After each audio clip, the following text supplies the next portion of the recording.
Okay, so now it's time to go ahead and make the barbecue sauce.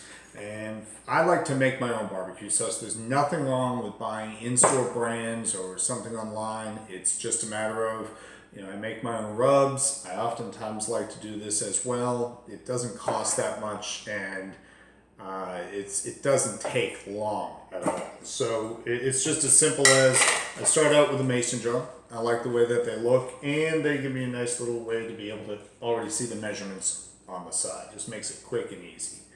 I just start out with a store brand apple cider vinegar. And by the way, I'm going to go ahead and put this recipe onto my YouTube channel so that you can go ahead and check it out. There's not that many ingredients. Barbecue sauce does not have to be complicated, but there's nothing that says you can't doctor it up and make it your own as well. So I start out with about a cup of apple cider vinegar, and there we go. And then I want to go ahead and put in about a quarter cup of brown sugar. Now this is light brown sugar.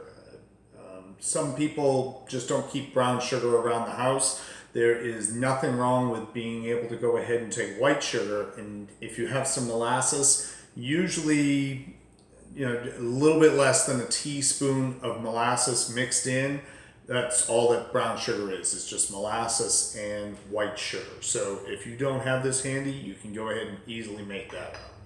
But we go ahead and we just pop that right in there. No problem at all. A few other ingredients that you have to remember is salt. Yeah, your vinegar barbecue sauce should have salt in it. So I go ahead and just put about a teaspoon or so of salt in there. I also go ahead and put a little bit over a teaspoon of cayenne pepper in there as well. It gives it a nice kick. And again, if you don't want it too hot, you can go ahead and do a little bit less. If you really want to spice it up, you go right ahead. The other thing I like to put in is red pepper flakes.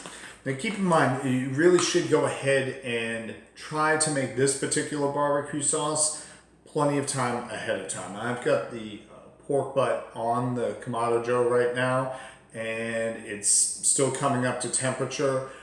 I'm making it probably about 4 hours before we're serving it. Generally speaking, try to make it a day before, because what happens is all these ingredients go together very nicely, but the red pepper flakes takes time for them to soak in and actually release a lot of their oils and such, and again, transfer that heat to your sauce. So again, just try to do this a little bit ahead of time. That'll usually help you out. I usually do about a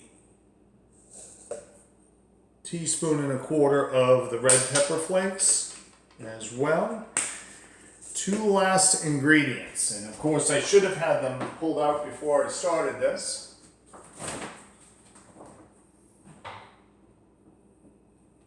Okay, I'll have to grab that other one. Worcestershire sauce. I know a lot of people don't expect that, but it really gives a nice zing at the end of the sauce. For me, it just makes the whole thing. And this is, believe it or not, the cayenne, the red pepper flakes, they control heat. This controls the heat as well. This, if you're looking for a really quick way to just be able to, add a little bit more to it, add a few extra drops of this, it'll change it dramatically. I generally go with about a teaspoon of this, mix it up, try the taste, see how I like it. But Worcestershire sauce, it lasts forever in your cabinets, and it goes fantastic with this sauce. Now, this is a pure vinegar-based barbecue sauce. I'm in North Carolina, almost by law, that's what I'm supposed to make. However, there's a lot of people who do like the tomato base.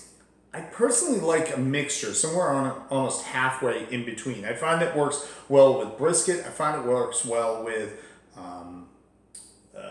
pork as well. So generally speaking, what I'll do is I'll generally start with basic vinegar-based barbecue. I'll see how I like it, see what other people are interested in, and if others are interested, I will go ahead and just take a bottle of ketchup, because all you're after is just the tomato base of it. I mean, you can use tomato paste if you really wanted to. Not too much of it, but just to go ahead and change the consistency ever so slightly from almost a pure water to just a little bit more thickness to it, without it actually turning into something that actually you go and pour and it takes time. So it really comes down to just what is your taste. Personally, I like about 2 or 3 teaspoons worth of ketchup into this mixture. It'll just give it that little bit of thickness, but it dramatically changes the profile of it. So once I have all of these put together, I go ahead and I just put this top on, which is again why I really like these mason jars. You mix it up.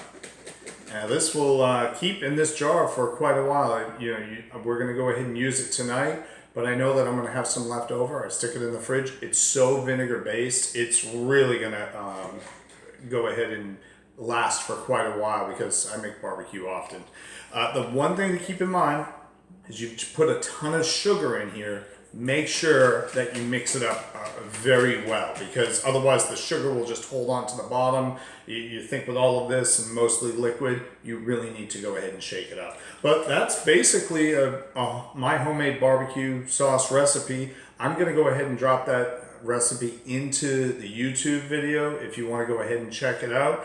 But I figured if I was going to go ahead and do the video today of me putting the pork onto the grill, I might as well just go ahead and make a quick video showing you the barbecue sauce as well.